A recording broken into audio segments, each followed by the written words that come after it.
Just let her go. Alright. Yo. Anyway. What's up, fight fans? We are back at it with another edition here at Round 1 Sports TV. I am always your host, Edwin. Where the wall fights start. Well, little disappointed right now. What's up, guys? How you guys doing? Little disappointed. Couldn't get out weather conditions to the gym right now and stuff, and had a little technical difficulty, but it's always on to the next day, right? So I decided to go on, and I have a lot to talk about this Devin Haney, Brian Norman Jr. situation. How you guys doing? What's up, front line in the building, checking in. We already got one guy saying, what, let me throw that up right here. Hold on. Let's, right there. Bam, Brian Norman by TKO by the 8th round. I got to take off this Halloween thing.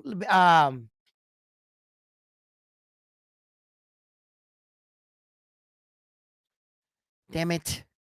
It's even messing with my eyes even more. I hate it. I hate it. Now I hate it. I hate the Halloween. I don't like it. I don't like it. I don't like it. Anyway, you see the messages out there. 8th round, Brian Norman Jr.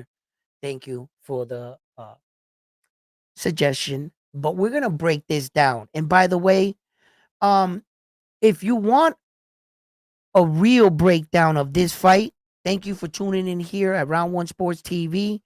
This fight breakdown is not going to be led by feelings, bias, favoritism.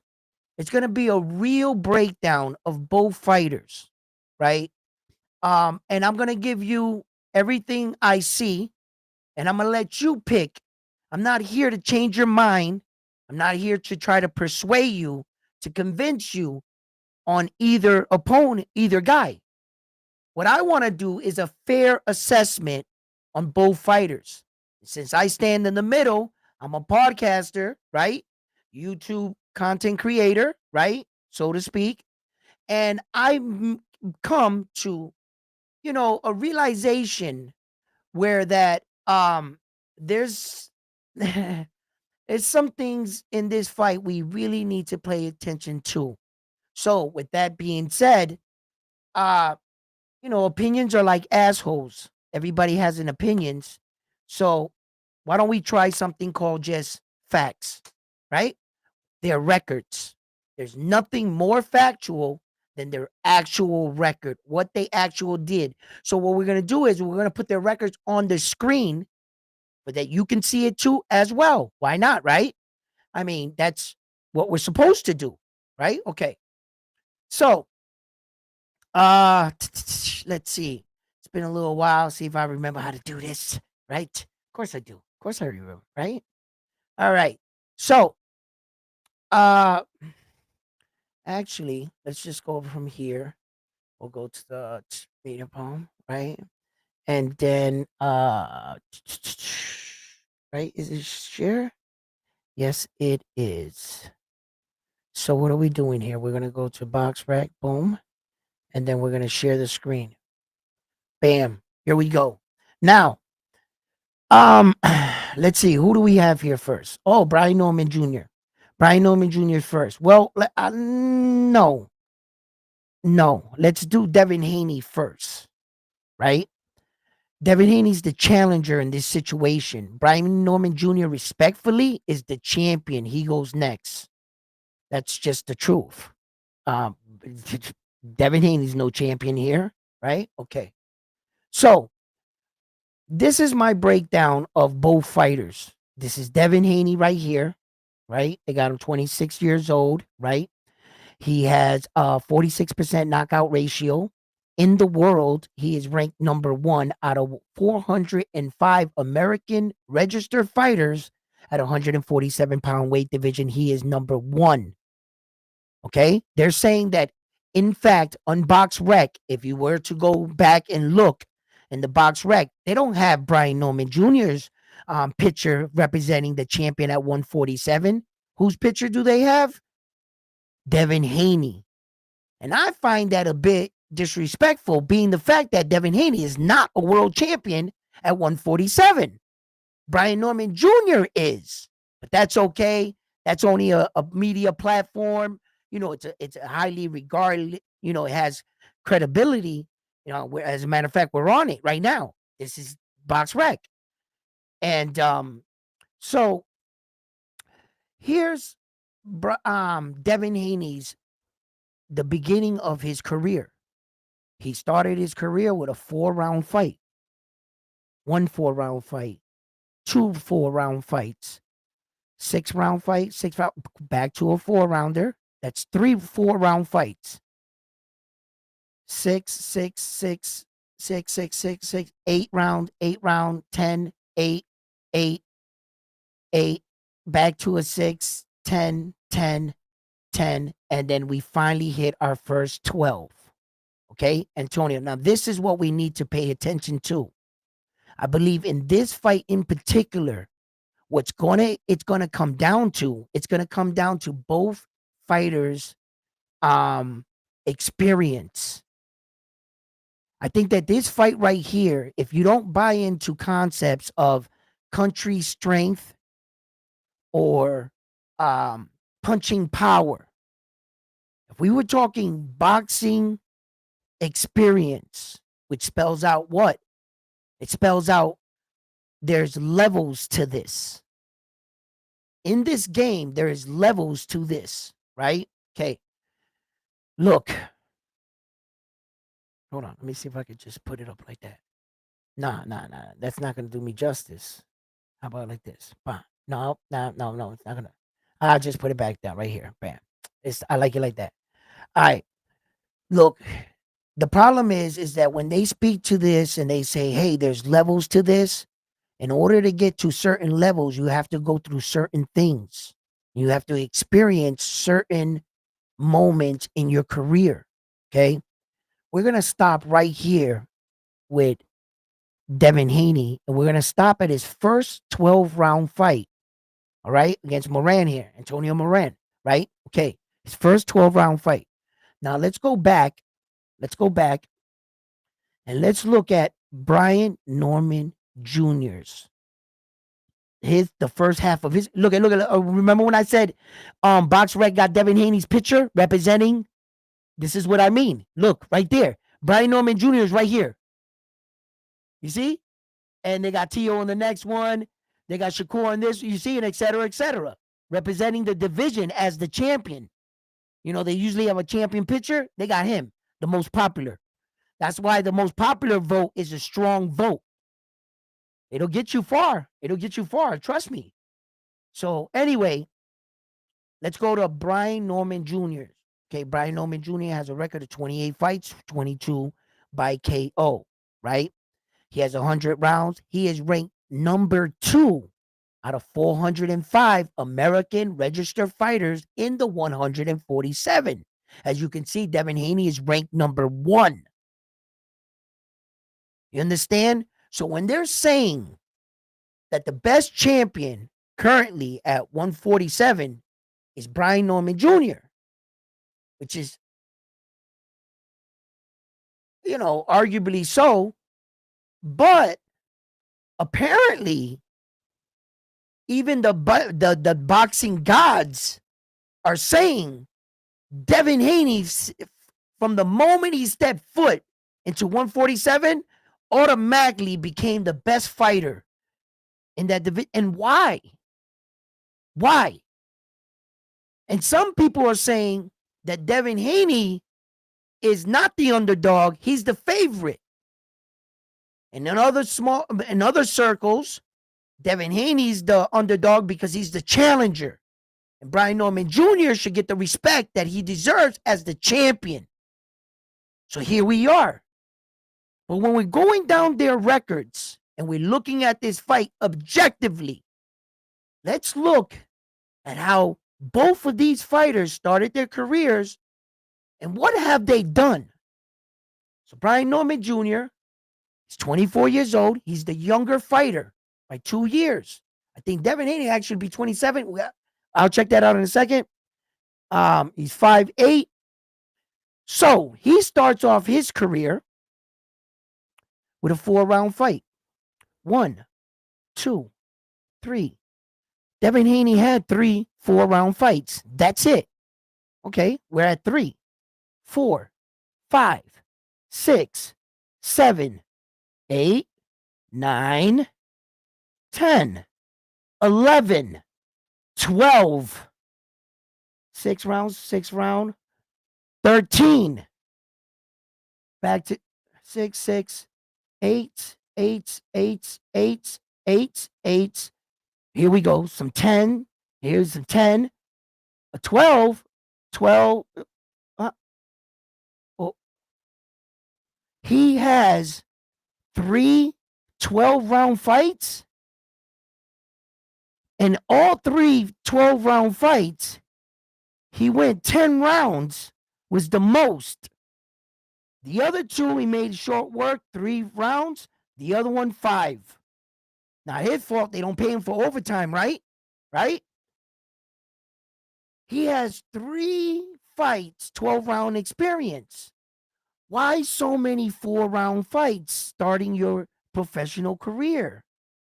What does that say? It says you didn't have a big amateur background.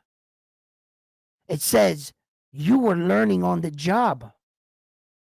Whether or not you were really good at your job and you did your job exceptionally well, it's not what we're talking about. We're reading out what took place. Now, although he knocked this guy out in the first round, this one in the first, this one in the first, this one in the second, that one in the first, third round, you know what I'm saying? Look, you know, you see the KO streak right away for Brian Norman Jr.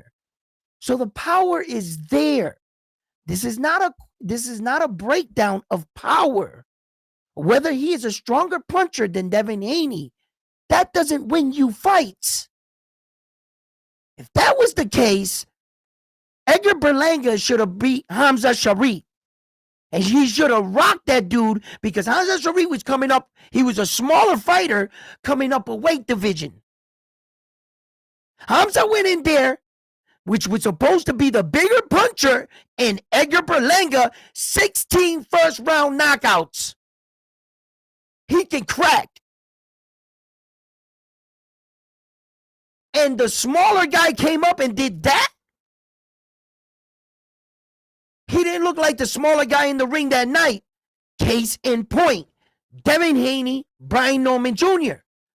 Devin Haney's actually coming up to the weight division. Can anybody tell me when did Devin Haney ever fight at 147? And if you come at me with that bullshit, he fought at 144 and the needle points and he rightfully so gets credited for that division. No. Did he weigh in at 147? Did he weigh in at 146 and a half? You know what I'm saying? No. But I just saw Hamza put the shit, but Beats by Dre on fucking Edgar Berlanga, bro. And he was supposed to be the smaller guy. Devin Haney's supposed to be the smaller guy. Brian Norman Jr., he's been at 147. Brian Norman Jr., as a matter of fact, let's look. All right. His last fights, 147, 147, 147, 147, 147, 147, 147, 147. Technically 147, 147. We don't even got to wait on this one. Listen, he lived there. He fought at 156, the highest. This is where he lived. So Devin Haney is technically moving up into his division, right? Okay. He doesn't have only 12 rounds boxing experience. 1, 2, 3. Let's look at Devin Haney. What is he up against? What is he up against? Right? Okay, this is what he's up against. All right. We already broke down Devin Haney's 4 rounds. He went quickly to 6 and 8 and 10s and shit. Then all of a sudden he got to 12. So that's 1, 2, 3, 4, 5, 6, 7, 8, 9, 10, 11, 12. This will be his 13th 12 round in a row scheduled fight. Up against 3, with 1 only going the distance of 10 rounds. Basically, Brian Norman Jr. has no, and I mean no, 12-round experience.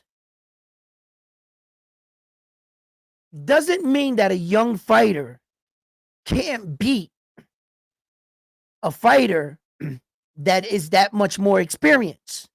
We've seen that before in fights. I seen that Japanese dude Naoya Inoue beat Hernandez, right? And all, he had like 6 fights. So, and the experience and all, you know, I could see where in some rare situations, the young guy coming up was a polished fighter, and he was ahead of his time. You know, and right away we knew he was special. How special? No one knew. And then the fighter turns out to be that way, right? Okay, so we've seen that. Does any of these guys strike you to be that kind of fighter yet? Not exactly. So that's not what we have.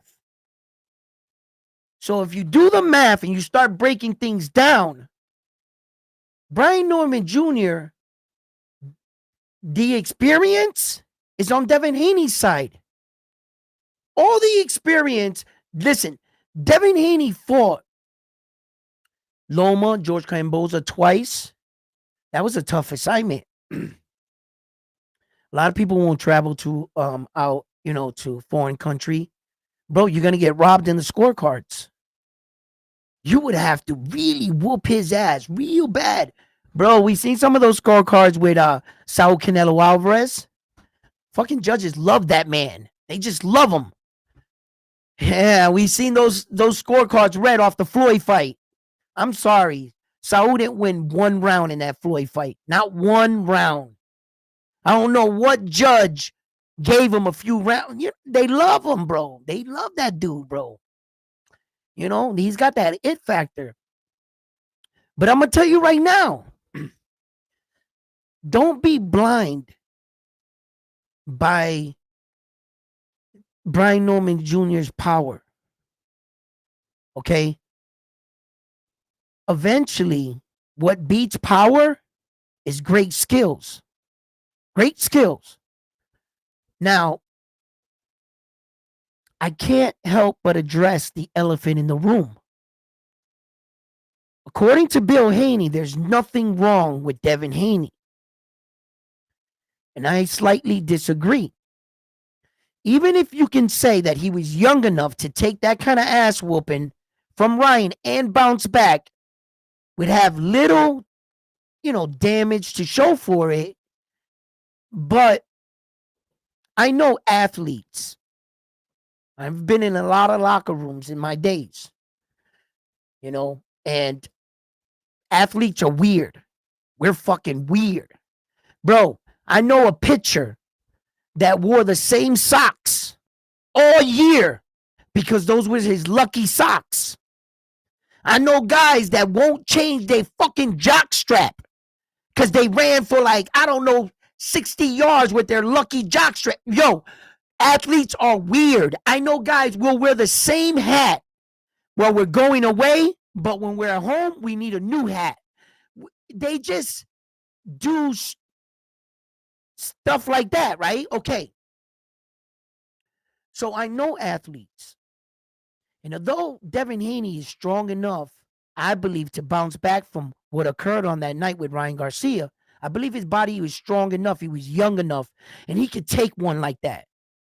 You know, it wasn't to the point where it was so severe you had to throw in it. No, he got his ass kicked. That's it. Looked a little bad at times, but Devin got up. Okay? Okay. So, but psychologically, you know that hitter in baseball, he goes like on a 20 game hitting streak, and then all of a sudden For 21 games straight, he can't hit the ball. And they tell him, go see a sports therapist. Go see a sports therapist. We know you can hit the ball. What's wrong with you? And he's in his own head. You can be physically okay. You can, you know what I'm saying? Like, is that dog in Devin Haney there? Or is he just barking? Is he that dog behind the fence that's growling?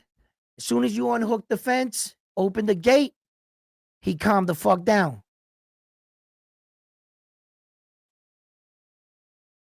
What, like, you know what? You know what I saw in the post fight interview, right? When they're all on stage, and it was Devin Haney's turn to talk.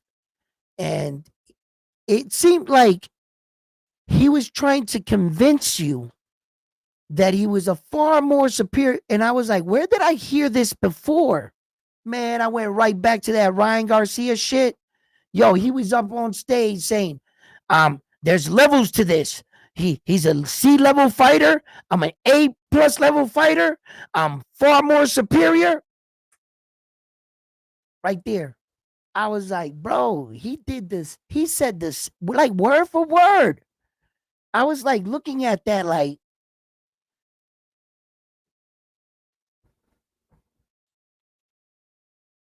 you know, all I know is this. On paper, and I keep saying this, on paper, what concerns me the most about this fight is Brian Norman Jr. is not as experienced as Devin Haney is. He doesn't have these kind of fights. Like, you know, for what it is or for what it's worth, Devin Haney's got Jorge Linares, right? He's got Ryan Garcia. He's got George Kamboza twice. He's got Vasily Lomachenko on his resume. He fought a couple, and then Jose Ramirez is no slouch. He's nobody's punching bag. He's pretty decent fighter in his own right. And Regis Progress. Who did Brian Norman Jr. fight against? That matter of fact, we don't have to. Well, I'll put it right here, and we'll put it on the screen together, and we'll look at it together, and you guys can tell me exactly where are the killers. Here's my man right here. You know what I'm saying? Because talk is cheap, right? Why don't we just stay with facts? That's all. He's 28 fights, 22 big weight by knockout. Of course, he's undefeated. He is currently the champion, the WBO welterweight champion of the world. Respectfully so. They should be putting respect on that man's name. Another American great young champion. Right there. You know what I'm saying? Representing the good old USA. Okay. Now, when I talked about this, I talked about a lot of 4-round fights took place. That's not the one. The other problem I have is this. This is my other problem. I don't, want a dog or any particular fighter, but these are things that need to be pointed out, so that you're aware. If you're going to put your dollar on one of these fighters, I'm going to give you the truth, right? Brian Norman Jr., look, he fought this guy on his debut, his first fight. This guy on his debut. This guy right here on his debut, like this, like, right, okay? Look, look, look. No, no, no. Okay, on his debut, he fought him. He had no wins.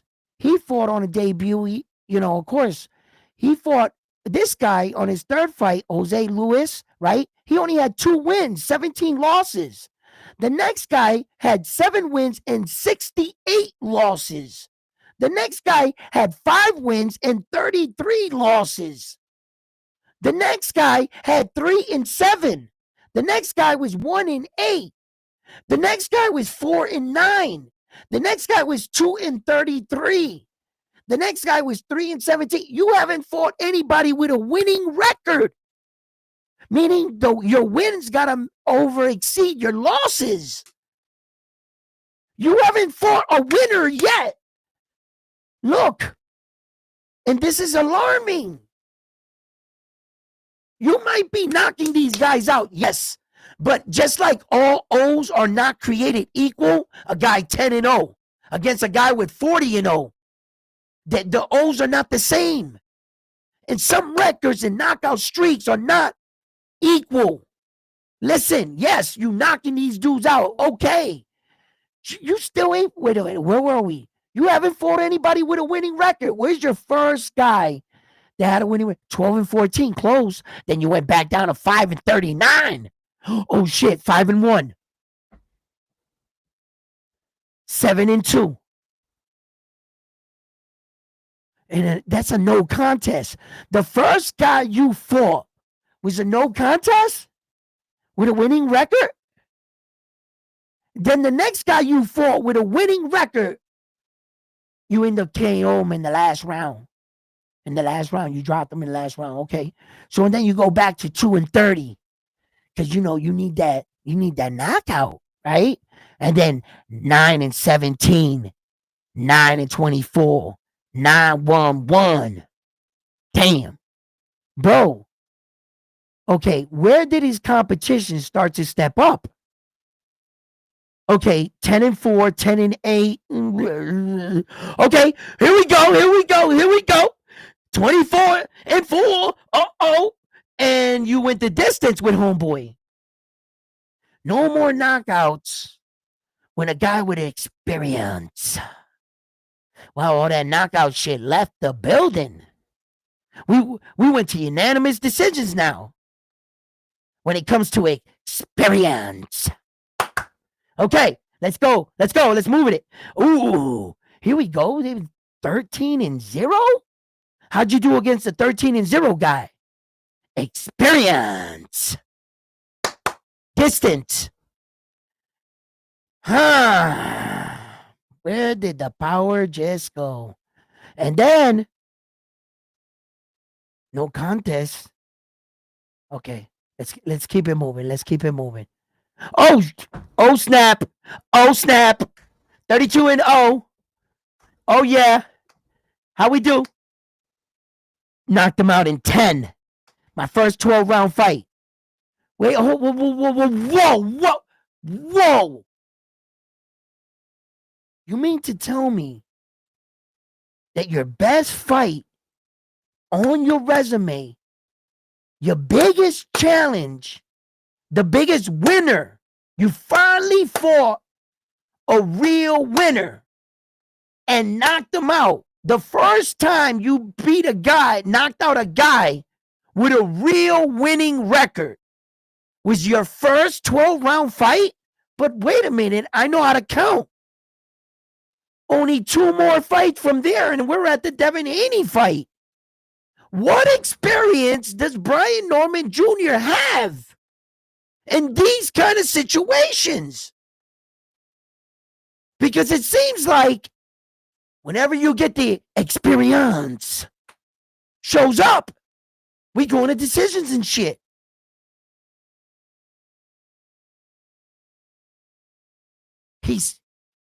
Brian Norman Jr. actually just started getting good. That Jin dude in Japan, was he him? Or do you think Devin Haney can stop that Japanese dude too? Remember, Devin Haney for years was considered to be a weight bully. He's coming up to 147. He's going to be that much bigger. I remember when Hamza Shari was cutting a lot of weight. He's being considered a weight bully. He came up. Now, I'm not saying that every situation is the same, similar, whatever. But what I am pointing out is the experience. Huh? We can't be blind by our hearts. When you place a bet, I learned real early in life, when you bet on your home team or your favorite fighter, you're blind because that's your team. You're betting with your heart. You're not betting and you're not looking at it objectively. You see? So it's like, I'm like, man, listen, I'm about to read all y'all messages. I'm going to drop the link in the chat. Y'all want to come up? I said with my piece. I said what I needed to say. I'm going to open up the show. We can talk about it. Y'all can tell me what else do you see? But like I said, most people come up here, we can opinionated talk. It's welcomed. It's welcomed here. You know what I'm saying? But I just showed their records. I didn't make anything up. I didn't add anything. And say just because of this guy can beat this. No, I showed you what's on paper. I showed you what they've both experienced in the ring. And I've shown you what favors which guy. And I want you guys to tell me why. Tell me why Brian Norman Jr. is going to win this fight. Tell me why Devin Haney is going to win this fight. Let's put this down in the chat. I'm going to drop this link. I rock with Restream. So if you're going to join, it's just the same thing as all the other ones, like Stream Link, all that same shit, But I'm gonna drop the link right there. What's up, Koki? How you doing? Yeah. Let me read y'all. Let me catch up to y'all saying. What's up? What's up? What's up?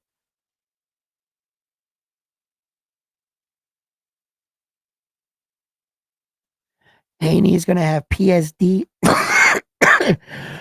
PSD that night. Wow, that's crazy. Danny already has PSD. It's just going to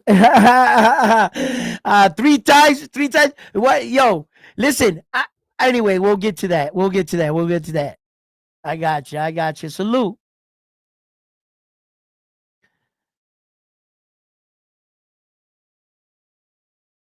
Boxing talk up north. What's up, baby? Damn, I couldn't even read your and I know your shit like it's that Halloween shit. I gotta get it off now. I'm figuring it out right now. If I put it on, I could take it off. Right? Yes.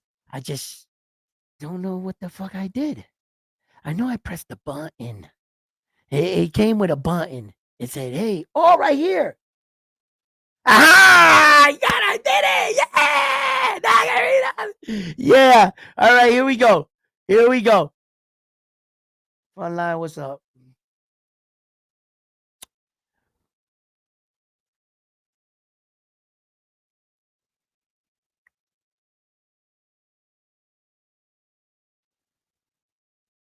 The boxing breakdown is what you waiting on. How are you doing? I'm doing good, brother.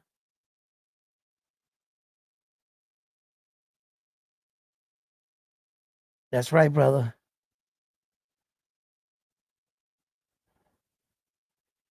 Ryan didn't count on that statement. Hey, yo, Ryan shows favoritism to the Canadian boys. You know it. A little bias there. So I am the unbiased truth. Yes, thank you. You are right, sir. You know what I mean? He has to show a little bias to his own brother. Gotcha.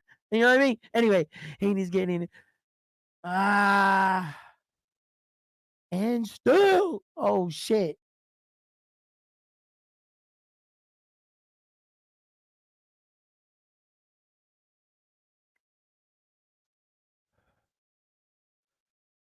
All right, hold on.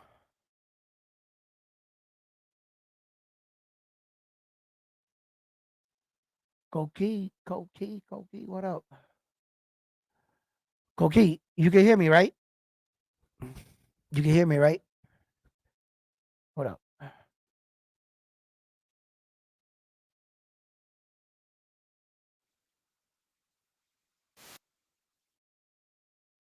I wonder if you can hear that.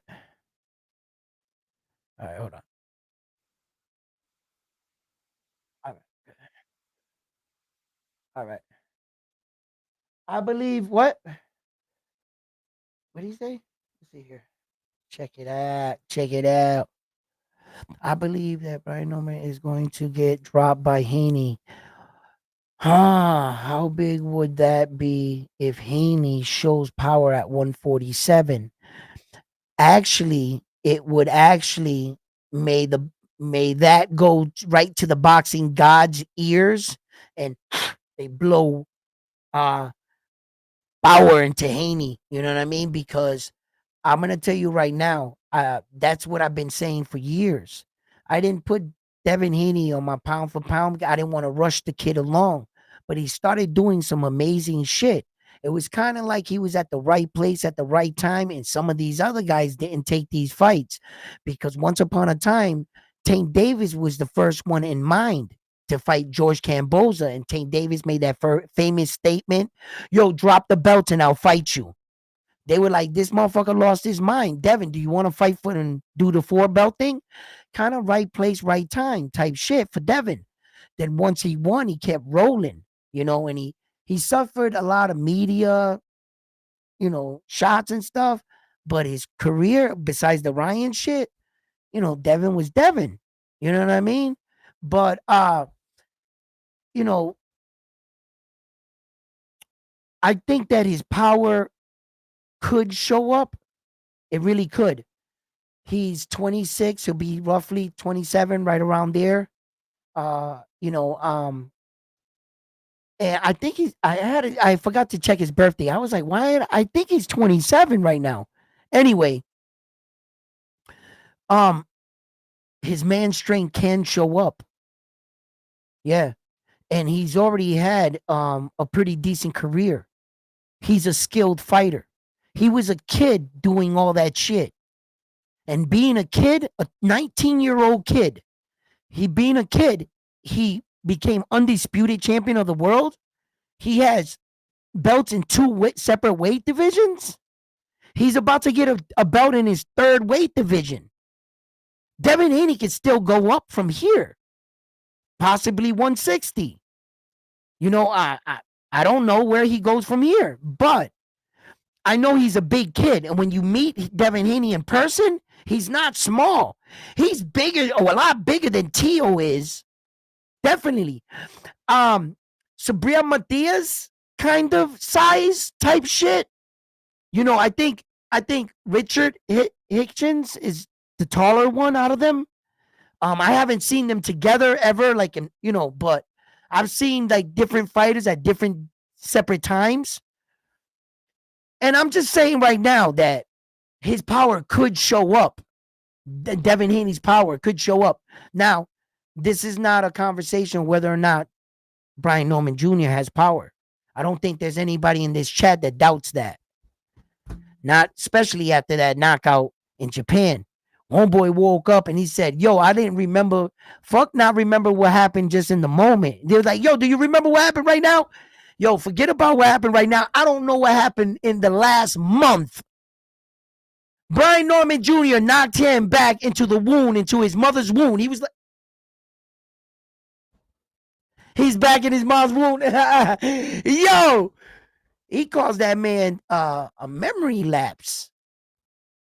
You know what I'm saying? Like, yo,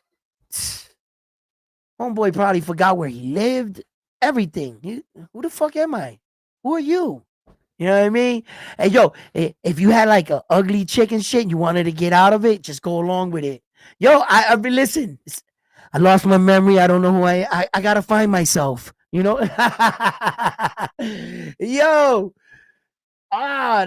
so his power is not. What's that question? Let me see what you guys are saying. What up, Koki? OC the boss versus round 1. Yeah, OC got his flight ticket. I leave on the 7th. So, you know what I'm saying? It's all fucking, hopefully my plan lands safe in Atlanta. But my shit is bought and paid for already. My hotel room's bought and paid for. You know what I'm saying? I just need some munchies, some help me out. Be the first one to put a super chat. You know what I'm saying? Put a little color in the chat for your boy, round one. You know what I'm saying? Help me out. I can get cabs back and forth. Little. I don't know what they got in Atlanta. You know what I mean? But I got a couple friends out there that coming out to see me in the fight, so probably they come pick me up and shit. I don't know. See what happens, on that day. Cause it is an afternoon type shit. You know what I mean? And then it kicks off from there. So it will be streaming, by the way. I'm gonna have the fight streaming on my platform. So it's going to be exactly the same way Ness is going to film his on the TBV platform, because we're going to be using their cameras and everything. All I'm doing is he's sharing the link with me, and it's going to link up to my channel. So the fight is going to be shown on my channel, all the fights in Border Wars. So Ness already talked with me about it. He already said it's a go. He was the one that offered it to me. He was like, yo, I can put yours. You can stream it on yours. He's like, the more views, the merrier. Just have people, they don't know how to get it on mine. Have them find it on yours. I was like, word. So it's going to be it's not going to be any of my cameras or anything like that. You're going to be watching them hosting the event while I'm in the back doing it my thing, everything else. It's just like if you were watching theirs. That's it. So I'm just letting you know that Border Wars, November 8th will be live streamed on my channel on Round One Sports Talk. Yes.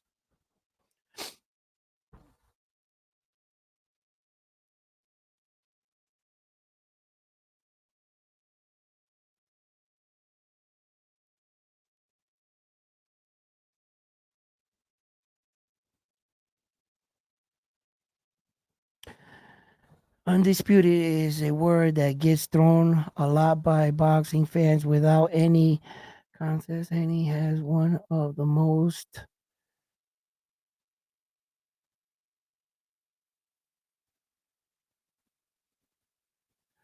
okay.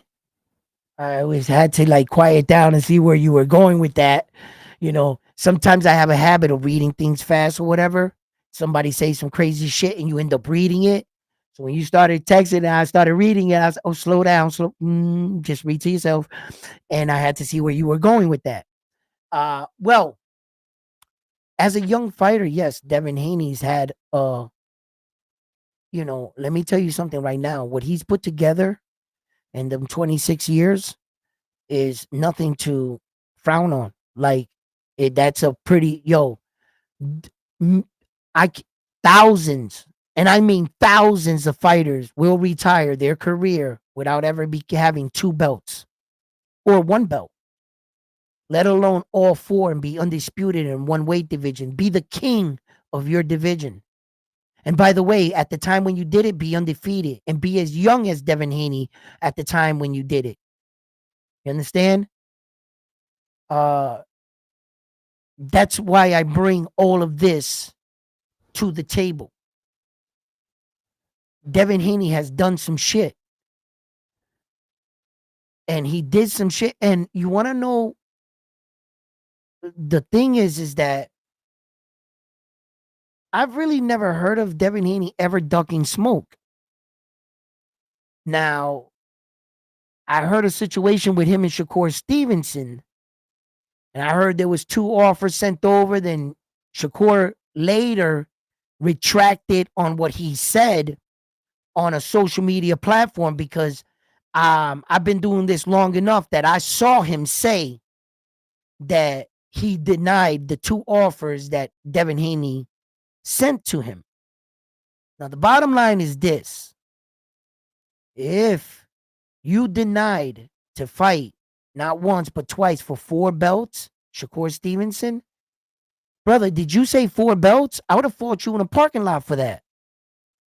The money would have not been an option. What was the problem with the 25, 4, whatever percent? That wasn't your money fight. You didn't have all 4 belts. You were supposed to take whatever they gave you, take the opportunity, win all 4 belts, and on your next fight, cash in. If you were really serious about being that kind of champion. See, that's what I mean with these kids nowadays. That when real opportunity, they were so afraid of jeopardizing their O that I think he passed up on one of the biggest opportunities in the world. It's not every day that a person gives you an opportunity at a belt, let alone 4.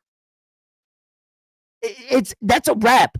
You win 4 belts at any point in your career, in a 3-belt era, a 2-belt era, a 4-belt era, and you can sustain it depending on what era, right? You're going to the Hall of Fame.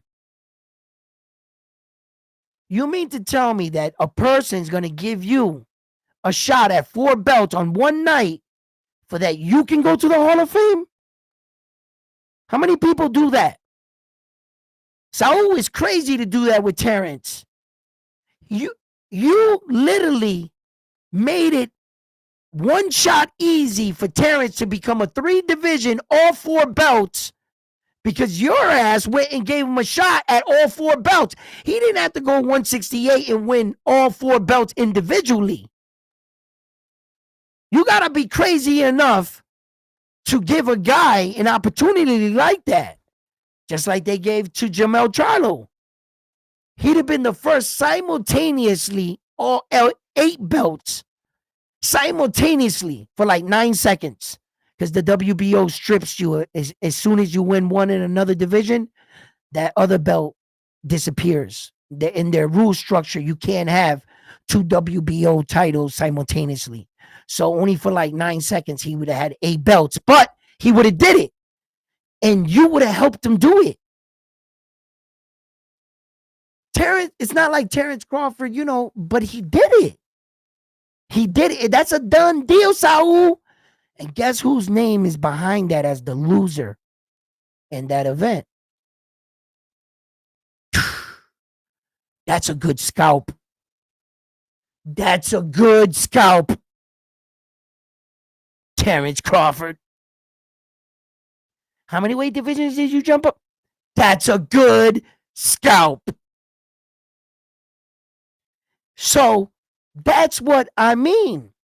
When Devin Haney gave that offer to Shakur Stevenson, I don't give a fuck what kind of, and it kind of showed me that Shakur's interests lie in other places, meaning being undefeated and making sure you stay undefeated. The risk was that O is that important to you? Mayweather got you that convinced about that O, when in actuality, the O doesn't mean shit. Not even Mayweather's O means anything after he retires. While he's active, that O is strong. Yeah, it's strong. Yes, while he's active. But the truth about an O, here's the harsh reality about retiring undefeated. There's no record for that. What do you think? He went to the fucking award ceremony? 50-0, Mayweather. You're no, that's just your own personal bragging right. There's been guys that retired with more O than and never been defeated than Mayweather. Why is his 50-0 greater than theirs? You know why? Because attached to what Mayweather actually did to that 50. He forgets to mention that when he brags about the O, that in reality doesn't mean anything. You can be defeated and still be considered the greatest fighter to ever do it. Muhammad Ali. That O don't really mean shit. But what makes Mayweather? Them 5 divisions, bro. You motherfucking right that does. Hot damn. I know, man. 5 divisions, man. Did you say 5? Bro, there's 3 fighters in the world that's ever done that. 3. There's 2 fighters in the world that got 6. That's it. 2 fighters. That's it. Mayweather got 5, bro. That's what puts Mayweather where he's at. Then he fought like a lot of champions. Now, some people would argue that some of them champions, when he fought them at the time, they didn't have no belts. They were a former world champion. He was still championship material. You kind of got to give him credit for that, right? So, but that 26 championship, that's not what makes Mayweather. No, that's not what makes him. You know, what makes Mayweather is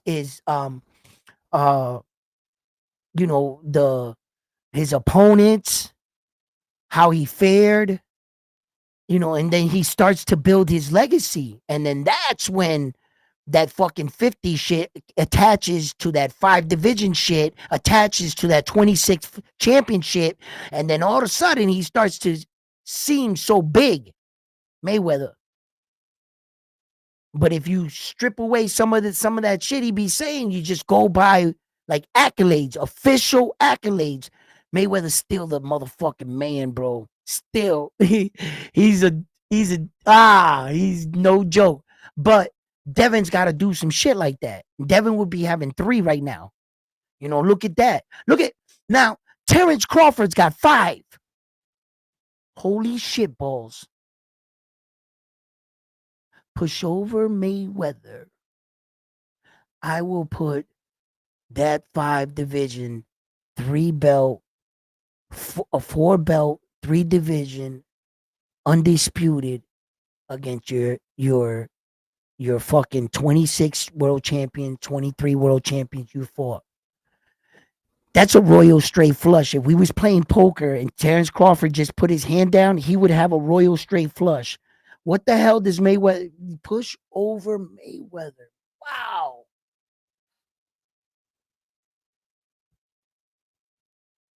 You see, and that's crazy, right? Because we would have had a similar situation. Let's just say, let's play Fantasy Island for a split second. Let's play Fantasy Island. Stay with me. Check it out. Say Jermell Charlo would have won that fight against Saul. Say Jermell Charlo would have knocked out Saul in the 6th round or something. He slipped, pop, pop, pop. Oh shit! Jermell Charlo just knocked out Saul Canelo Alvarez. He just won his 4 belts. He came into the fight with his 4 belts, right? Simultaneously, and in that moment, we talked about it, he would have the 8 belts. Now, pause.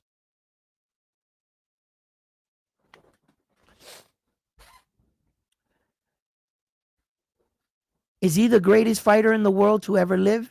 To ever lace up a pair of gloves? Is he? Why isn't he? What fighter has ever had 8 belts simultaneously? He would have been able to walk into the Hall of Fame, move Muhammad Ali's table, body slam Floyd Mayweather's table, and put his picture over everybody's face. Jermell Charlo. 8 belts simultaneously. Name me a fighter that ever had 8 belts simultaneously.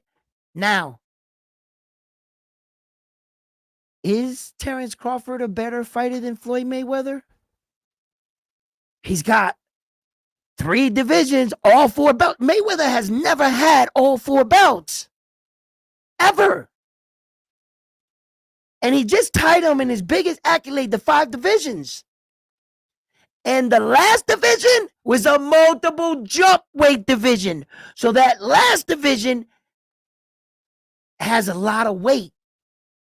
You got to attach the 2 divisions that he jumped, the 4 belts that he won, everything on that one night. So that last division, that's a strong one. Mayweather, what'd you do in your last division? Who'd you beat? Manny Pacquiao? For a fake belt? That was the strongest guy?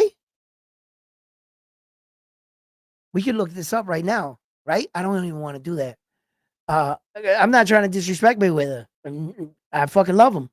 The thing is that when I start to break down some of these things, and the reason why I said all of that, to say this, is Terrence Crawford better than Mayweather? Is he? Was he a better champion? Did he fight better competition? No, Mayweather fought the better of the competition. Obviously, because he fought more champions, right? But you can put that fucking 3-belt shit against all them champions, man. Starting to sweat here.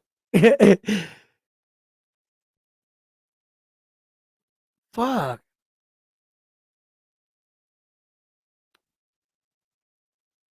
And you dress these guys up, and then you start to question, you know, what is Terrence that kind of, is he that guy? Did he beat those guys? Did he beat the best version of Saul? Did Mayweather beat the best version of Saul? And if you look at it objectively, right? Okay, Terrence Crawford fought the more accomplished version of Saul Canelo Alvarez. Rightfully so. He fought,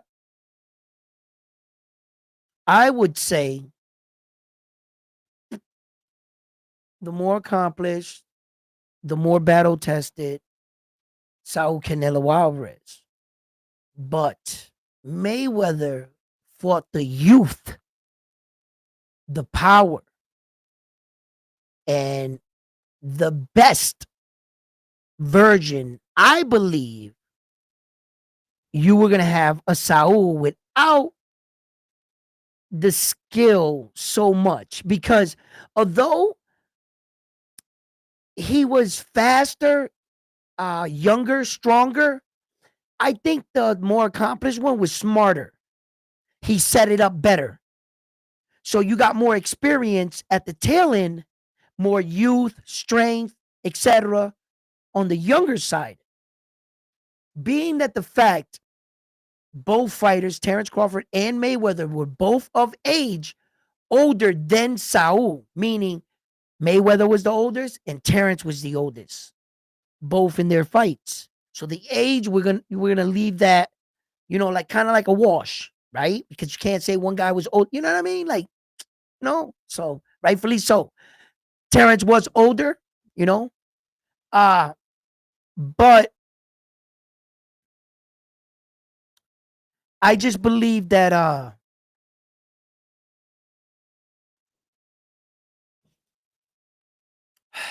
I look. Rightfully so, like I said. I'm trying to like work my way around this, but this has been an argument on my show and in my head for a very, very long time. And I hold this dear to my heart about this sport boxing that I love. I really, really hold this. There's a lot of weight to what I'm about to say, to how I view a fighter. And when Bill Haney came at Rosado there, Gabriel Rosado there from Philly, the Philadelphia fighter, he may have never won a world title, but the men that he shared the ring with, those names on his record holds weight. Now that's a warrior. There's a guy that fought a lot of good fighters, right? And I said all of that to say this, to say that I value your opponent, who you have on your record. When you go back and you look at the old fighters, they had some names. All the four horsemen had each other's names on their records. They shared the ring with one another. And when you look at fighters like Floyd Mayweather, his record, the men he shared the ring with, of course, the way he performed, he's 50-0. He was the one that even dared at a time to fight the toughest MMA, UFC fighter. Where in a time, UFC was taking over. We didn't know Conor McGregor was going to come in there and fucking blast Mayweather, and the hype was real. Look at how talented these mixed martial art guys are. He can turn you or snap you, kick you in the head, and choke you out. Choke you out with your own foot. Right? Conor was on a roll. And although in boxing, we laughed at it, right? Real boxers, man, Get your MMA and we'll beat you.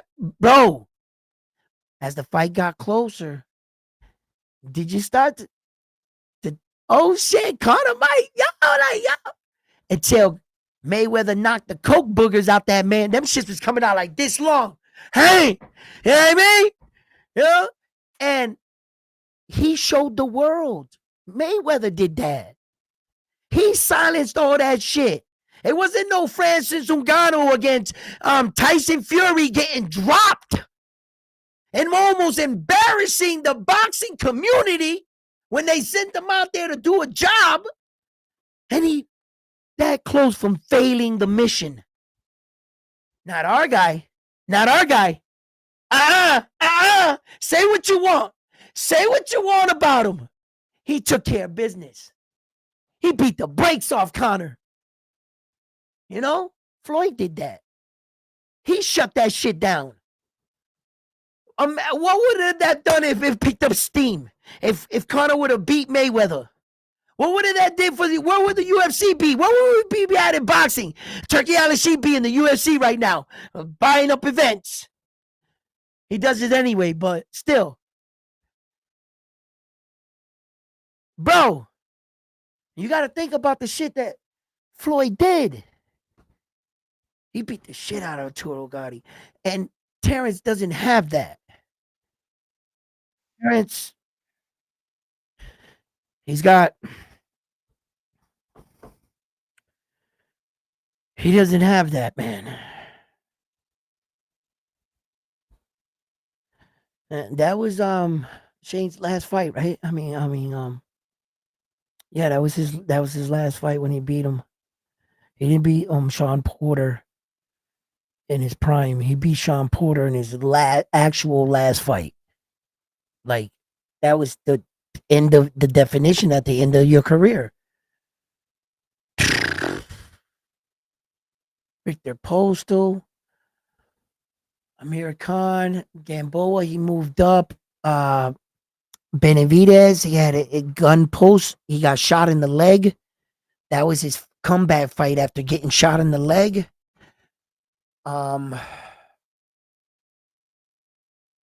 Yeah. So Mayweather's record for me, I hold that real, you know what I'm saying? It's not over for Terrence. He can get one or two more good names under his record. He can do some more shit. You know what I'm saying? Who knows? He could drop down to fucking 160, you know, and try to get a belt there. 6 divisions. Can you say 6 divisions? Oh my God. He's already the 168. Just drop down, Terrence. Please, Terrence, do it. Oh my God. That's it. You 6 divisions? Push over. Push over. Make some fucking room. Make some room. New king in town. That's it. It would be done with. The only other fighter that got 6 that can top, like De La Hoya. De La Hoya, he's got 6, bro. And Manny Pacquiao, he's got 6. Manny Pacquiao got knocked out too much for me. Lost too many fights. De La Hoya got a better argument. De La Hoya might have fought the better of the competition between Manny and De La Hoya. It's quite as it kept. You know why? Because just like me, when I finally went and looked up Manny Pacquiao's record, right? I noticed that he was a repeat fighter. That he has a lot of great like wars, but he fought a lot of guys. Tim Bradley 3 times. He fought, you know, this guy Eric 3-4 times. You know, he kept fighting these guys over and over and over. And of those classic fights, great fights, you know, I take nothing away from, you know, what Manny Pacquiao was able to do and, you know, the guys that he shared the ring with, you know, his record is great. But as soon as you start to go through his record, although he fought that guy 4 times and he fought Tim Bradley 3 times, Tim Bradley's the same guy. You can only get credit for one name. It can't go Tim Bradley. No. He's only one. His Manny Pacquiao's record shrinks dramatically, bro. You know, Tyson Fury beat Deontay Wilder how many times? But at the time, Deontay Wilder only got beat by one guy. He might have lost 3 times, but it was still Tyson Fury, one dude.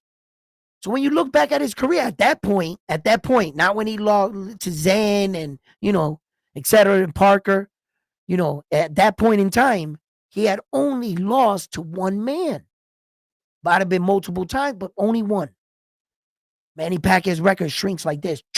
That's why I think Oscar's record would be better, because Oscar got Julio Cesar Chavez on his record, bro. Not once, but twice. Yo, but you only can get credit for one guy. But he's got Julio Cesar Chavez. Yo, Oscar's record is crazy.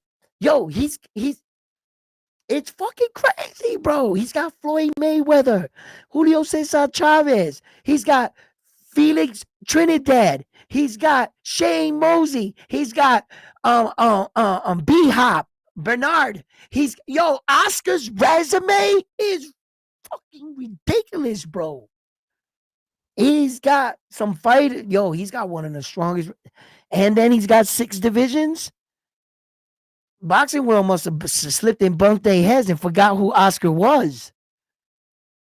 That's the GOAT and a gold medal. What? Yo, technically, I don't know why. Like, it's because Mayweather beat him. You know what I'm saying? Type shit. Respectfully so. That's what Terrence Crawford should be, the face of boxing, because he beat Saul. But in today's era, the face of boxing is not like that. It's evolved. And it's not the face of boxing by skill. It's the face of boxing by most popular. How many people are coming out to see you? And if Terrence Crawford is only selling out in Omaha, he ain't doing Saul shit. Saul got a right claim still being the face of boxing. Because like I said, it's not based off skill. That's not the pound for pound list. Although the face of boxing should be the most skilled, that's how it should match. No. It's the it factor. And I don't even think Terrence Crawford is in line for that, because after Saul, you got some other candidates. You still got Tank, Ryan Garcia. Fucking Ryan Garcia comes out, he's going to sell out. I still think Errol got a chance in Dallas to move the needle. I think time is pushing away from Errol, out of sight, out of mind, to maybe a little too long. I think Errol can sell. But the face of boxing, that shit's up in the air right now, bro. Any of these kids can come out and take that shit. With this fight card, look at Abdullah Mason. He's about to fucking fight with Sam Notes. Abdullah Mason grabbed that belt right there. Yo, did y'all guys peep that crazy situation with Puma and Bam Bam Rodriguez? He's got to win the fight. Then come November, like, what the fuck is going on? When have you ever seen a guy on the podium, on the stage, without his opponent, because his opponent is scheduled to fight someone else? Talk about putting the cart before the horse. When have we seen that before? Oh, Deontay Wilder's about to fight AJ. Zan said, no, he's not. Knocked him out. Spin around. Knocked him out. No AJ fight. Oh, Hamza Shari's going to fight Saul Canelo Alvarez after the Terrence Crawford fight. Terrence Crawford said, no, he's not. Because he ain't winning. Hamza's going to fight him for no belts. They can fight for no belts, but they ain't going to fight for a belt. No, he's not. How many times have we seen that before? Huh? Trying to announce the other fight before. They got my man on the... It's crazy. I don't think Bam Rodriguez is going to lose. No. So, I mean, then by that time, that'll be for 4 belts, right? That'll be for 4 belts. Then you got the Brian Norman Jr. Fight on that card. And then you got David Tommaso Benavidez against Yard. And that's the fight that I've heard talked the least about. That the main event, I've seen a lot of people talk. I'm more psyched about the co-main event of the fight than the main event of the fight. You know what I mean? And look, what can you do to spice up that card anymore? You got 4 titles on the line. You know, you know, being the fact that Bam takes care of business and everything comes, that'll be the 4th one, right? Because you got the vacant belt with Sam Notes and Abdullah Mason. You know what I mean? So that's a vacant belt, but a belt on the line. And then of course Devin Haney, and then of course Devin Haney's fighting for Brian Norman Jr.'s belt at the 147, the WBO, and then of course David the Monster Benavidez was upgraded, and he's the champion in the Anthony Yard fight. And Yard looks good. I saw him. He looks better than his last fight. Not sure if it's the camera angle or maybe different lens. He looks thinner. He looks thinner to me. At this point, before he went into his last, he looked thicker to me. So David the Monster Benavidez he looked good. He looked focused. As far as his facial structure and everything, they look dialed in. That's all I can say. They look dialed in, and they're ready to fight. Abdullah Mason.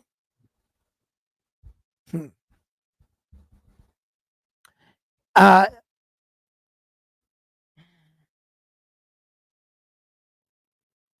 Listen, I have a lot of expectation for Abdullah Mason. Sometimes when I go to talk about him, I gotta just check. He's only a man. He's a young man, but he's only a man. Although Abdullah Mason has shown flashy combinations, great speed, good movement, he is a young fighter. And in this situation, you can't really argue the fact that one guy has more experience than the other, like I've been showing you with Brian Norman Jr. and Devin Haney. The thing is that in this situation, it's truly 2 young fighters, maybe not the same in age, but 2 young fighters in their careers that this is their time. This is their moment. This is Sam Notes' moment. Okay? And this is Abdullah Mason's moment. You see, when Sam Notes goes home and before he lays his head on that pillow, he makes sure that he's doing everything correctly to become a world champion, to achieve his dream. And I'm sure Abdullah Mason is doing the same thing.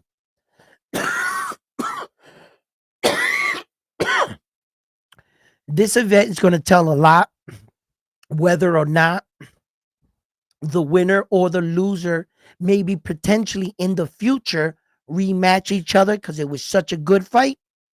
Or was it a pure domination? There was no argument. There was a definitive winner, and it was on to the next, where the loser goes from there and where the winner goes from there. And then I think of Keyshawn Davis. I see the little reports online with him and Shakur Stevenson sparring. What's wrong with the boxing world? Have they lost their mind? You never seen 2 guys spar? Or like take a picture after sparring? Oh, what the hell happened in sparring? I bet who got the best of who? You know what I'm saying? I bet you Keyshawn Davis gonna get his ass. It's sparring. They were working on stuff. That wasn't no real fight. You know what I'm saying? Like, you where your girlfriends, where everybody in attendance cheering for you in sparring session, you can't emulate fight night. That's not a fight. You can go strong in sparring. Yes, of course you can. You can, go at each other, and the coaches can agree to let the chains off. It depends what kind of sparring they were doing, what they choose. You can't assume that all sparring is the same. You can't. You're dealing with multi-million-dollar product. Keyshawn Davis, his value is maybe in the low millions, but it is. And Shakur's is the same, maybe a little bit more than Keyshawn Davis. I don't know. I'm not in their pocket, but you got $1 million athletes. Bottom line, so you're not per se. It depends how their coach are handling their fighters. And I do know that world class guys. You let them off the hook quick. So I'm pretty sure that Keyshawn Davis and Shakur Stevenson got some good work in. I'm pretty sure they both learned a thing or two. And it's good to get a good, look like that, because remember, there was once upon a time that, Keyshawn Davis publicly came out and said, I will never fight Shakur Stevenson. Y'all remember that, right? So seeing them spar like that, like I was like, wow. And the boxing world, y'all forget real quick, huh? Like, nah, shit, man. It depends what kind of sparring they were having. They're boys. They Call of Duty buddies, ain't they? I don't think Shakur was putting the Beats by Dre on them like that. Like, nah. I don't. I think they were just working. They were getting some good work in. That's it. What up? Sam knows is gonna need that pillow. What? Sam knows is gonna need it. He's going to slick. Yo, listen. Hey, look. Salute round one. Sports talk.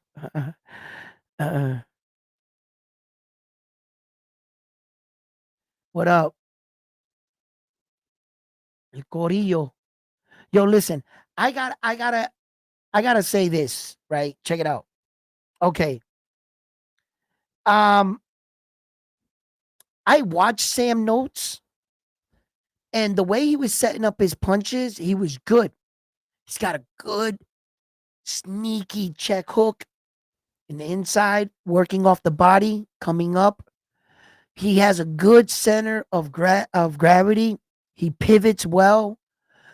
He does use angles. Now, I couldn't help but notice the guys he was doing that to weren't on his level. Can we say the same about Abdullah Mason's competition? Now, Abdullah Mason got dropped not once but twice in the same fight. Abdullah was victorious. He got up. He fought adversity. And what I liked about that young man's performance in that particular fight on that night was that sometimes for the first time in your career, you can get hit hard and you can go down. You can shy away.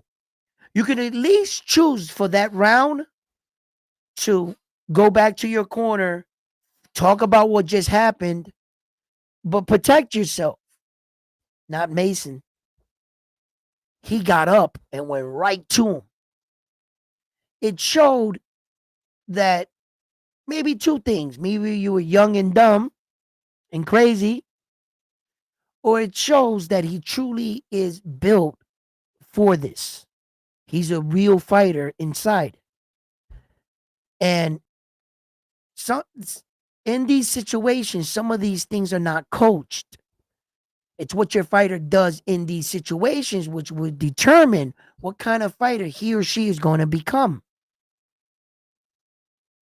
So, when we talk about fighters dealing with adversity, being battle tested, ring generalship, awareness, what to do, when to do it, when to clinch, you're hurt, when to exchange. You see? So, a lot of these things take effect. So, I had to admit that Abdullah Mason had been battle tested. Now, Sam Notes, on the other hand, will he be able to do that to the slick American slick style? Time and time again, history has shown me when you put the best of their side against the best of ours. And when I mean, and I use the word best, right? I'm not saying that these two are the best of the best of the best in their division. When I mean the word best, meaning the best of where they're at in their careers, both of them are contenders, top contenders, challenging for their first world title where they're at. They're the best there. That's like saying the best prospect, or the best next contender. Well, they're the two of the best. They're like even. You know what I mean? So this is going to be a really interesting fight. I got Abdullah Mason in the fight. I got Abdullah Mason by stoppage. I think Abdullah's going to stop him. I also got a note. This is Abdullah's first 12-round fight, I think it is, right? Or second, because he got upgraded in the last fight with the Keyshawn Day, but I think that was a 10-round fight because he was in the co-main event. I don't think they just hey, you're going up to the main event, but now it's got to be a 12-round fight. You didn't train for a 12-round fight. You can't do that. So you feel what I'm saying? So yeah. So I think that was actually, let's not guess. We could just look it up, right? So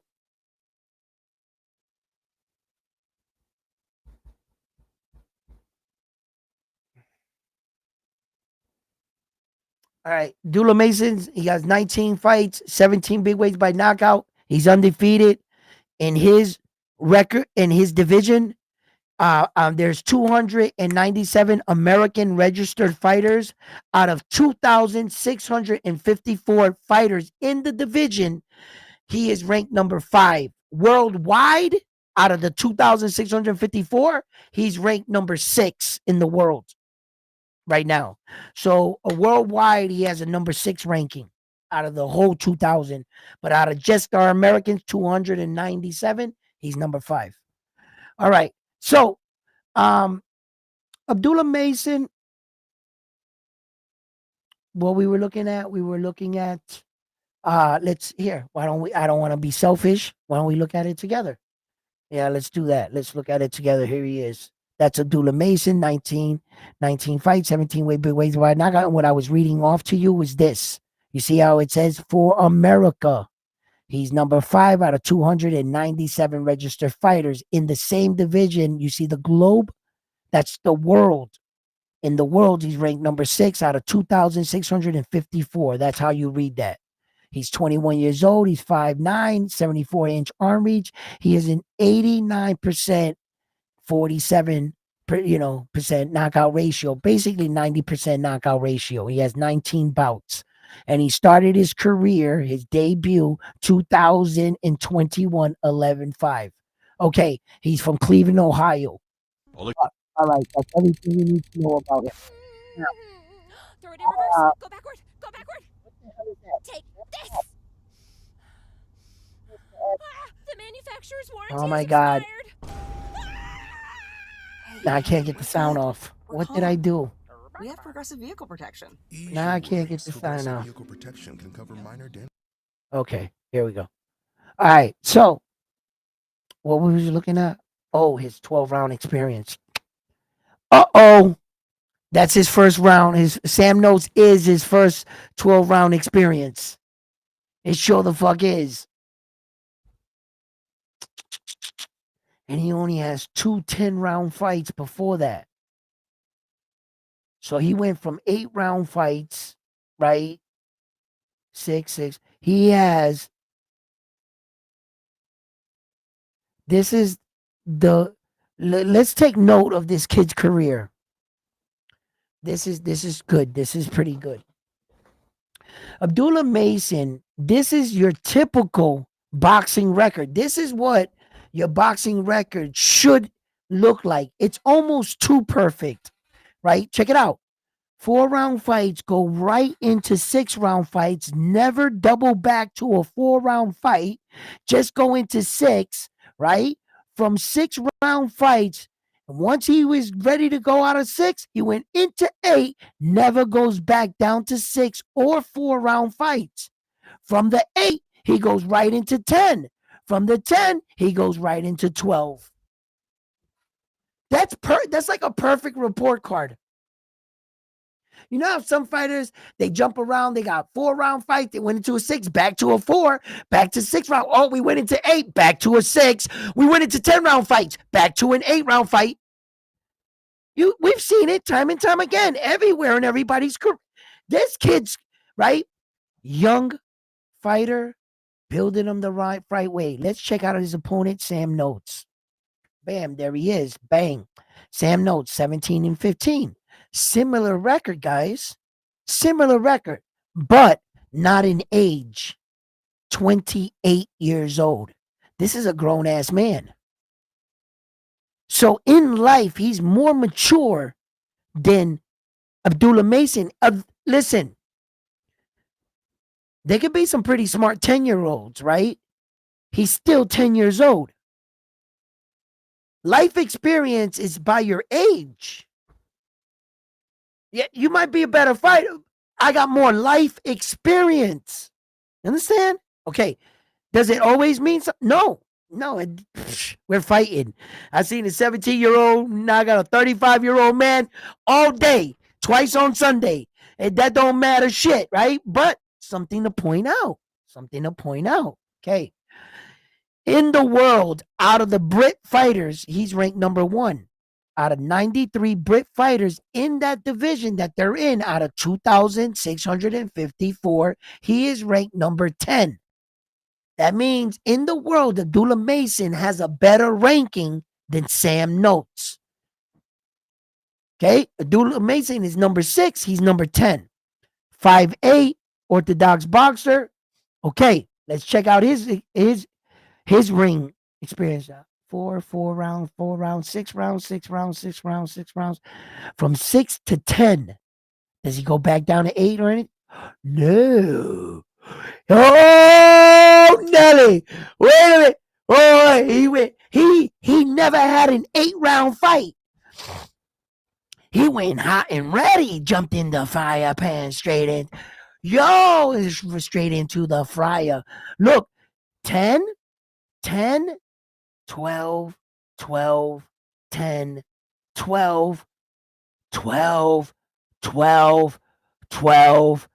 an 8-round one. And okay, I get it. I know what this is, this 8-round one.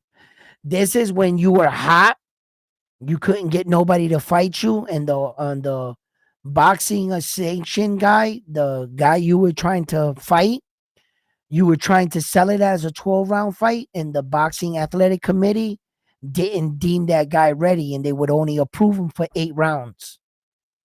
So in order just to stay busy, you took an 8-round that you had to make it an 8-round fight. I've seen that a million times in guys' careers. Sometimes when you see that in the later part of their career where they're already in 12-round fights, 10-round fights, and they go back down to like a 6 or an 8, right? Chocolito did that and ended up losing to the guy. Remember? The guy was only fighting like 6-round fights that beat Chocolatito. Remember that? The same shit. That's what happens in some situations. But let's talk about what's really going on. He's got a lot better experience than your Abdullah Mason. Oh, shit. How many 10-round fights did Abdullah had again? God damn. Oh, come on, Abdullah. Y'all sending my baby in there? Nah, he ain't ready. 2 10-round fights.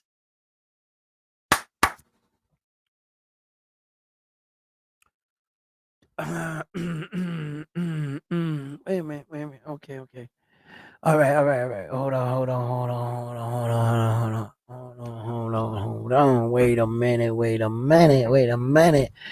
All right. This don't really mean all that. Let's check out his competition. Damn, Patrick was 13-4. He had a winning record. He knocked him out in 3. Okay, that was the 8-round guy, right? So he's not really all that important. He's the 8-round guy. Let's see what you did better. Oh, 29-4. So you went the distance from 29-4. Then 21-4.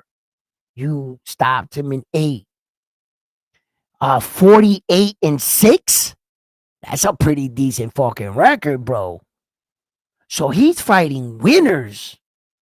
He's not fighting fucking guys in 12-round fights that got losing record. This guy is 48-6. This guy's 21-4. This guy's 29-4. This guy's 13-4, but he was 8 rounds, so that's the 8-round guy. Pump your brakes. Okay, and then for all these whatever belts, these alphabet belts, that dude Lewis, right? He was 13-0. He stopped them in 4. 19. Yo, he's not fighting losers. You see, 10-0. He 12-0. Hot damn. Did he ever fight a loser? Yeah, 2-70. 2-56. But he ain't got a 9-59. But that was like the first guy he ever fought. He was coming off his last 6 fights. You see all the red dots? He was coming on a 6-fight losing streak when he fought him. 6 straight fights in a row. 6 straight losing. 6 losing. All losing. Then he finally 5-0. He fought a winner. He knocked him out. Look at, and this all losing. But and then that all shit changed to a bunch of fucking winners. Look at this. To a bunch of winners. Winners. Abdullah Mason, what were you doing? Hold on. Who were you fighting? Were you fighting winners or losers? Hold on. It's a little important. It's got to mean something. Okay. Dula, my boy. Okay. Now, my man had a winning record. He might have been 1-0. He was still a winning record, damn it. All right, that's a 50-50 record. Going 5-0, 4-0, 8-7, still a winning record. 4-3, still a winning record. 8-2, winning record still. 20-4, winning record, baby. 10-7, winning record. Good. 24, 28-4, 16-2. Yeah, 26-5. Yeah, good, better. He was fighting winners. And what was Abdullah doing to the winners? Knockout. Night. NyQuil. Pillows. NyQuil. Yeah, baby. Yo, Abdullah's on a serious stopping streak too, right? Ah, damn, let me tell you who I am. Damn, this made him stop. 1, 2, 3, 4, 5. Wait, hold on. Do that slow. 1, 2, 3, 4, 5, 6, 7, 8, 9. 9. His last 9, he knocked out. What was homeboy's last fucking Sam notes? Did anybody keep an eye on that? Was he coming off? I gotta know this shit. He's coming off 1 and then a unanimous decision, a stop, and unanimous decision, then a stop, then a stop. Yeah, okay. Yeah.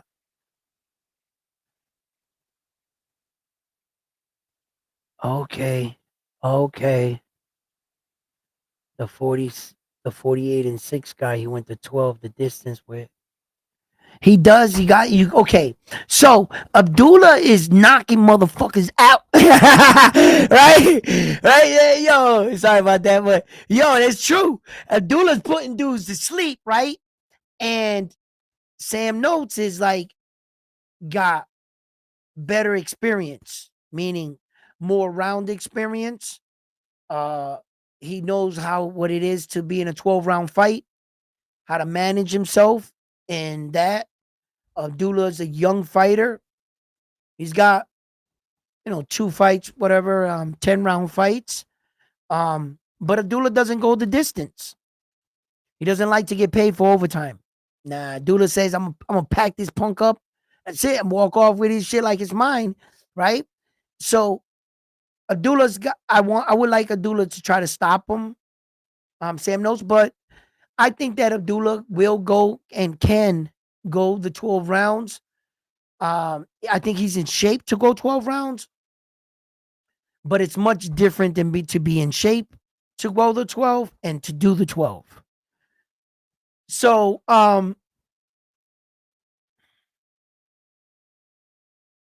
I think Abdullah Mason can do 12 rounds. Now it's whether or not if the night is too big for him or whatever. Uh, I remember when Abdullah Mason got dropped, right? In that fight against what's his name there? Well, he had a funny name. He was like he was a Dominican dude, right? He was that Dominican dude. What was his name there? Uh, uh, uh Johan Johan Vasquez, right? And Johan Vasquez's record at the time was like it was like a big record, right? Like he had like it was like 24 fights or some shit like that, but he had a big knockout. I remember he had like 21 knockouts or some shit like that when he came into the fight with Abdullah Mason. So I was like, look at this dude. Abdullah's gonna wipe this dude down. But he had that snappy check hook. And the one thing that I think that really well, there was two things that Abdullah did catch him to put him down. That's for sure. The first time Abdullah Mason put him down, he caught him, pow, but he felt awkward. Vasquez, he felt awkward. Remember, if you have any time, go back and watch that fight. He tweaks his knee. Technically, when he stood up, he was a one-legged fighter. So when Abdullah finished him, that was one thing I wanted. I always had questions. Had he not tweaked his knee and he was able to like fight and push off that foot, because remember, he ended up dropping Abdullah again. Just like that. He knocked Abdullah down again. So Abdullah saw quick that he only had one leg. You can see what Abdullah did. He pushed that way. He pushed him that way, caught him. Pop, pop, pop. He did what he's supposed to do. He made the right and finished him. This guy just put me down twice. I'm not showing him any mercy. He did what he was supposed to do. But his knee did twist, bro. I saw it in the fight, bro. So, and I always had that what if, what if, you know? And because it's going to tell me a lot about Abdullah Mason. It's going to tell me a lot about him. And those are questions that I can get answers right there, so can he learn from what happened? See, case in point, would Abdullah Mason, would that fight had turned out like Tim Tszyu and Bakram? Tim Tszyu didn't know what Bakram hit him with. He didn't see the punch. When he got hit, he got dropped. What finished him? That same fucking punch. He learned nothing. When Abdullah Mason got dropped twice in that fight, what did he get hit with? The same punch. Had he not tweaked his knee, I was wondering did he learn? Did he let the adrenaline in the moment and the embarrassment of being dropped blind him into rage? It was focused rage, still rage. You couldn't tell that he was that angry because he's a trained athlete. He doesn't wear his emotions on his sleeve. But the way he was fighting, it looked like he was fucking chasing. He was like mad, like, nah, I got to get that back. You see? So when I saw that in Abdullah Mason, it left me with that thought. Because when I watch these fights, I study fighters. It's what I do. I'm just a boxing nerd like that. And I was wondering, I was like, wait a minute, you know what I'm saying? Because Tim Tszyu kept getting caught. Like, I was like, damn, Tim Tszyu. He literally bobbed the same exact way. He got caught. I was like, wow. He didn't never saw the punch. And the coach, and his fucking dirty ass coach, like corner, like there was like the left track, but they was like quickly moved on, and Tim's trying to figure it out. Like they had to like wake up, circle this way. You're circling into his shot. Like what the fuck was he doing?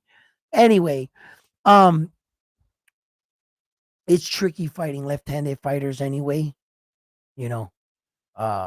So and then Bakram, bro. What a motherfucker, right? He comes on after And he says, well, I'm glad I knocked him out because I was only fighting him with one hand. I had broke, this hand is fractured actually. It's trash. I was throwing it, but I didn't have nothing behind it. I was a one-arm fighter. So you mean to tell me you knocked out Tim Zoo with one hand? I was like, you could have kept that to yourself. You know what I mean? You had to throw some salt on the wound. Come on, man. You know what I mean? You could have kept that shit to yourself. Yo, he rocked Tim Zoo. But I said all of that to just talk about, you know, did Abdullah Mason learn anything from, these, you would hope that your fighter does. That's not necessarily true. We assume and we expect a lot from these fighters. Sometimes they show up and you can tell right away you didn't train. You were out fucking around, right? Okay.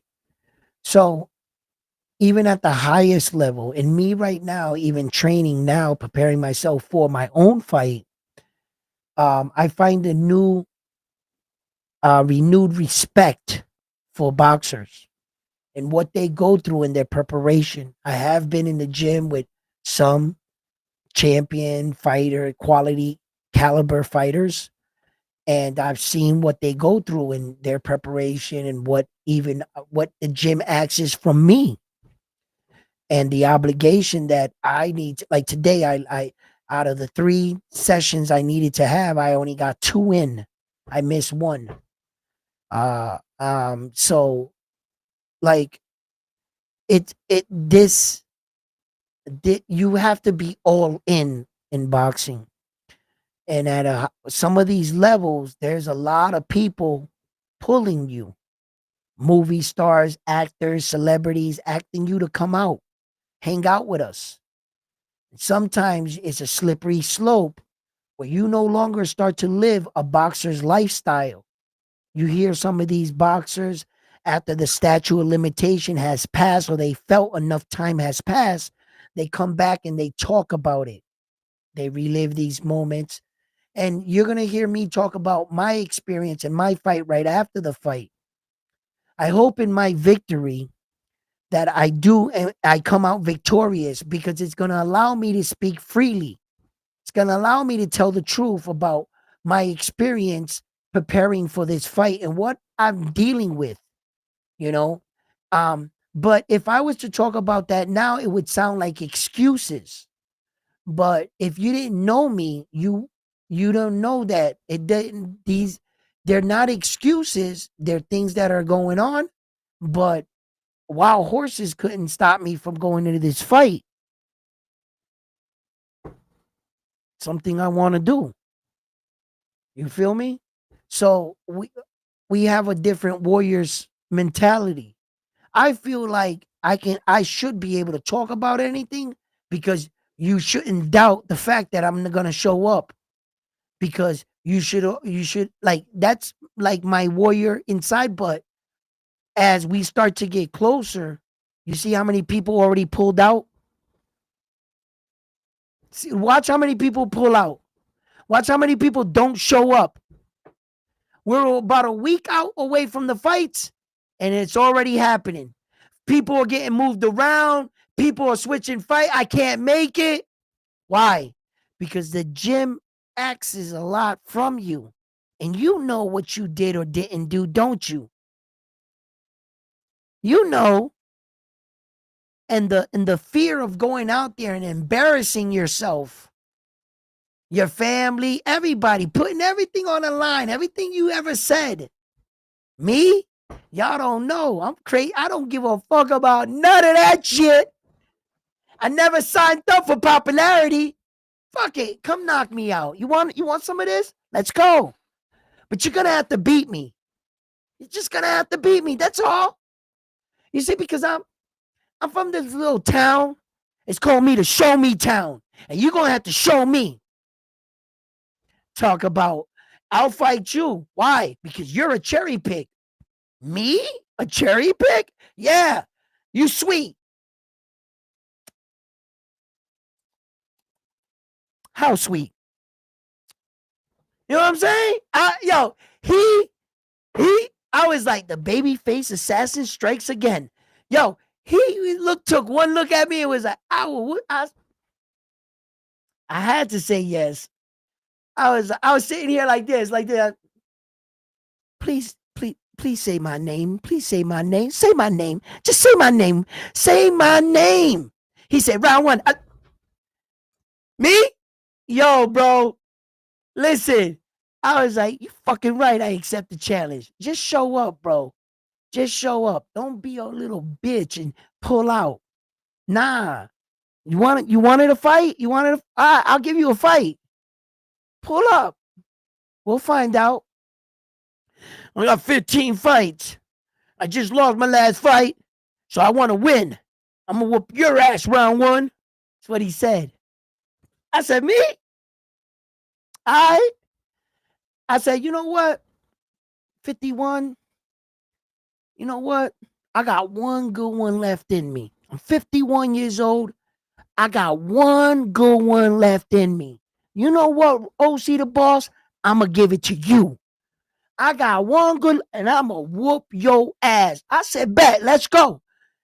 You know, they pick me, right? They see me blazing, living crazy lifestyle, as fat as hell. He like, you only got 2 months to prepare for the fight. 2 months. They wanted me to pull out. Don't you get it? He was like 2 months. That dude, he's 51 years old. He'll never be ready. He'll never show up. I'll go up there, call him out. He'll pull out at the end and you'll clown his whole fucking round one sports talk. He'll be the laughing stock and OC the boss. You know what I'm saying? You could go on and talk shit. And fucked up. He done fucked up. You done picked this crazy motherfucker. You done fucked up now. All right? You see, he picked the wrong person. I'm crazy enough to go pull this shit off. 2 month preparation, 35 years on my couch. He just fought last August. He's got 15 fights to my 0. It's a perfect setup. I'm done for. Really? I'm done for? He's gonna whoop my ass? When? Who's gonna do it? Him? Sign me up. Let's go. Let's go. You know, I'm not saying I'm the toughest motherfucker in the world or the toughest content creator. No, I ain't saying none of that about none of that. I'm just saying I'm handling my business. That guy called me out. I'm not talking about anybody else. I have, you know how the fighters say it?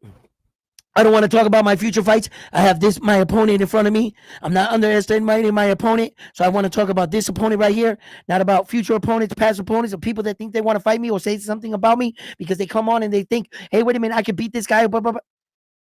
I'm not fighting none of that shit. I'm only fighting with that guy right there. All right? So that's what it is. You know what I mean? But let me read some of y'all texts.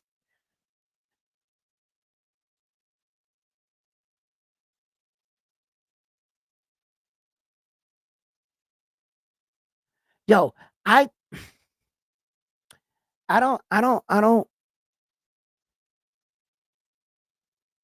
don't think that the Brian Norman Jr. fight is going to be quite like people think it should be. Something's off. When you start, like I was doing my due diligence, I was breaking down their records, their things as such, just like Abdullah Masons and etc. There's a problem with this fight for me. And it comes from the experience side. There is, and I have to admit, there is levels to this. There really is. And there's the exception that I've also talked about, where that you have guys that just understand certain things about fighting. They didn't really have to experience. You didn't have to tell them to do that. They were just doing it. Those were the more gifted, talented, more polished fighters, young in their career, that come up, that show real good flares, like your Abdullah Masons, your Camille Motens, and etc. Right? Those are the guys that are really like separating themselves from the packs, from the herd, from the young guys. You could see that they're way more skilled, just like you could see Fernando Vargas and Emilio Vargas and El General. You can see the skill, the gap. So that's what I talk of. So in that regards, when it comes to Brian Norman Jr. and Devin Haney, Devin Haney can nullify his power with everything that he knows how to deal with that. I think what we're gonna see is a version of this fight. It could go like this. There are multiple ways this fight can play out. I don't got a crystal ball here, right? Or maybe I do, right? Maybe I do. Okay, listen. And I think that Brian Norman Jr. at some point in this fight is going to become frustrated. Uh, I think he's going to start to go behind in the scorecards. And I think 7, 8, 9, he's going to try to make a move. And I think that that's where the fight is going to be decided. Whether or not uh, his blistering attack and he's going to be more aggressive catches up to Devin Haney, or at that point, Devin Haney surprises the world and really sits down on his punches and brings it to Brian Norman Jr. Because there's going to be a point where I'm going to think that Brian's going to be really dangerous. He's going to be wanting to take risks because I feel like he's going to be behind in the fight at that point.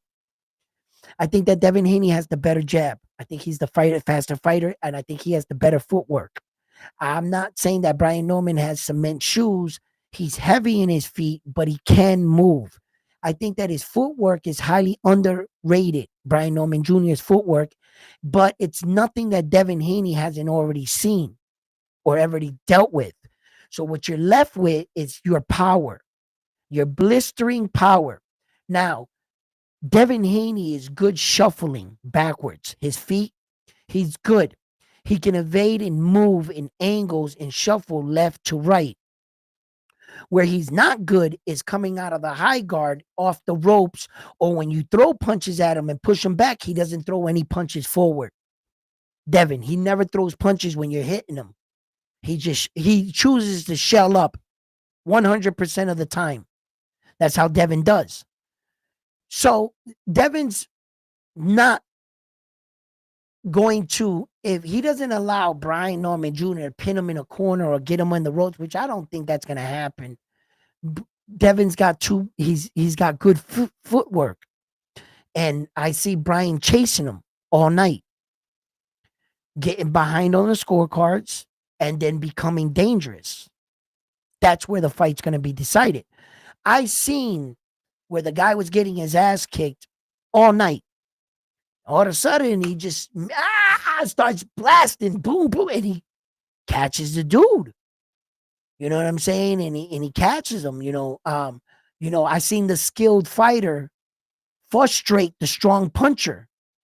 You know what I'm saying? What's his name there? Lucas Body. When K there, what's his name?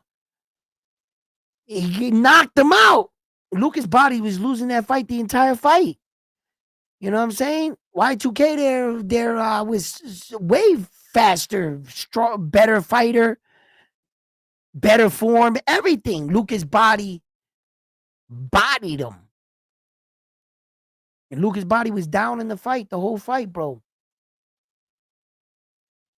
Same shit, bro. Where that when the guy gets to the point where he wants, can you be intelligent? Can you ward off that attack? Can you now fend off a fucking Brian Norman Jr. that's just coming forward blasting you?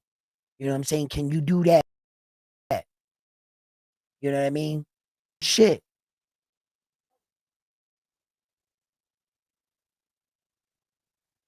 My whole shit just turned off, guys. So I'm gonna take that as a sign. Wrap the show up. Uh, my whole shit. I gotta go eat anyway. So I just had like I think a lightning strike outside or some shit, and the whole fucking block just glitched. So I'm gonna take that. You never know, the power might go out in the neighborhood in a couple minutes or something. Yeah. So all right, guys, I'm just gonna go eat and charge up all my fucking electrical appliances. You guys have a blessed night. Love yourselves. Listen, can't wait for these fights. Come check me out. Round One Sports Talk, fighting in Border Wars, Atlanta, Georgia, November 8th. And if you want to catch me on November 8th, that Saturday, it'll be in the afternoon. The fights will be live streamed on my channel here. So come back here to Round One Sports Talk and you will see all the fights, including my fight on November 8th for free from Atlanta, Georgia. So, fight fans, love yourselves. And I am back at it. I'm back at how did I I'm on to the next one after this one here at Round One Sports.